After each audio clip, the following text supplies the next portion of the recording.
What's up, dude?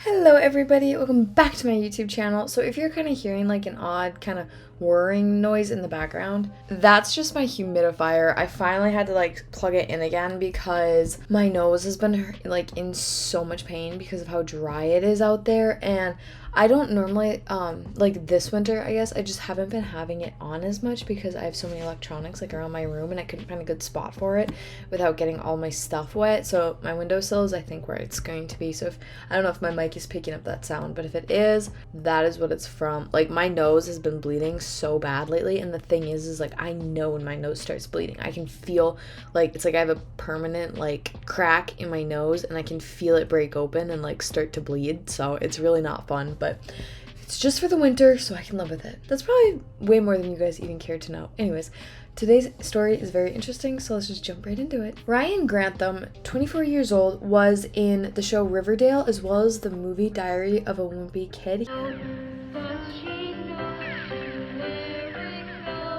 He's a Canadian actor.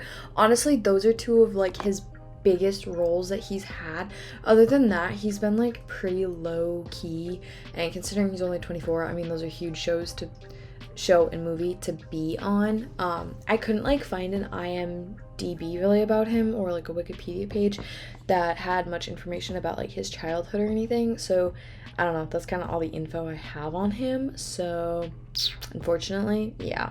Ryan has just been sentenced to life in prison after pleading guilty to second-degree murder earlier this year. So on March 31st of 2020, Ryan, at the time 21 years old, shot his mother, Barbara Waite, in the back of the head with a handgun while she played piano, according to TheGuardian.com. Now, what's really interesting about this is, I forgot to look it up, but Canada just passed a law saying that citizens cannot purchase new guns or like buy like brand new handguns or handguns from like private sellers. So basically now the handguns that Canadians have are all that they are able to get legally. That's not to say no one's gonna illegally get a handgun, but yeah, so that's something new that Canada has now passed. So we'll probably see less and less stories like this out of Canada. I could be absolutely wrong, but you never know. Barbara was shot by her son in the family's home in Squamish, Canada. I always want to say squeamish, so I kind of have to like pause for a second. Not long after the shooting, Ryan made a video confessing that he was the one who shot his mom. He took the video on his GoPro and filmed his deceased mother while saying, "I shot her in the back of the head in the moments after she would have known it was me." After he drank some beer and smoked pot for hours after the murder, because that's going to make things better, he packed up a car with 3 guns, ammo, and 12 Molotov cocktails that he had made beforehand. Ryan also had camping gear and directions to Justin Trudeau's cottage residence.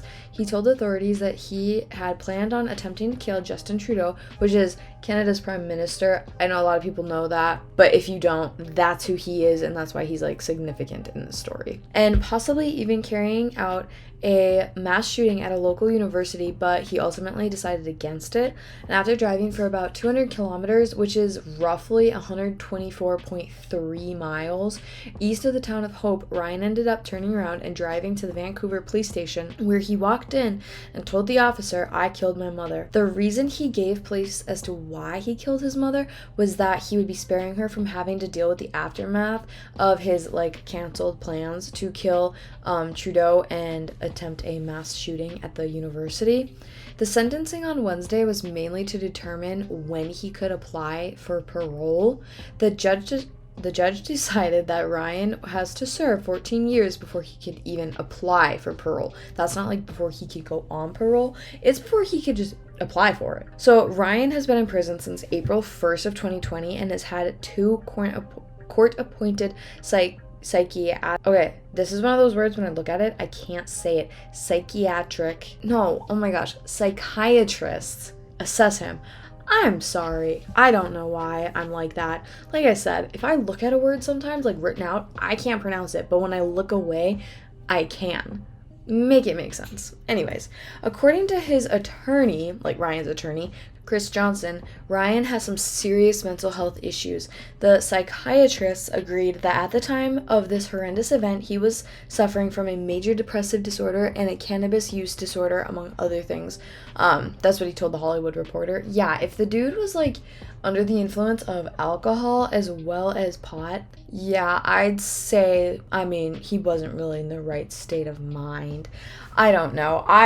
This case to me was crazy. What's really crazy about it is that I like to stay up to date on like kind of all things entertainment news as well as obviously crime news, and I never heard about this. Like, I didn't know this was a thing. I don't know if that has something to do with it happening in Canada or just that it was like during the pandemic and maybe it just didn't make front page news. Let's see. I'm gonna look up Canada handgun ban. Okay. Let's see. Canada bans all handgun sales in latest gun control move. Yeah, there's a nationwide ban on handgun sales, purchases, and transfers. Yeah, it's the government's attempt to reduce gun violence against the country. I just wanted to make sure that that was like what it was. Yeah, this was posted by USA Today on October 21st of 2022. So, yeah, Canada now has a ban on handguns, which you guys probably already knew that. So, anyways, that is it for me today. I hope that you guys enjoyed this video, or not. Okay, it sounds so morbid when I say enjoyed, but I mean, like, I hope you found it interesting.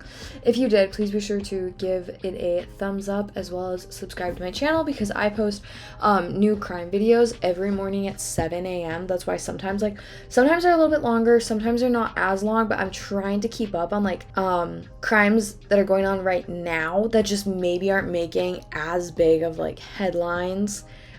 Just so that way you guys are able to hear a little bit more about like what's going on in the true crime community. So if you guys like that, definitely subscribe to my channel. If not, totally cool. Thanks for hanging out with me this morning. But for those of you that will be back tomorrow, I'll have another True Crime Courier video all up and ready for you. So I will see you guys then. Bye guys.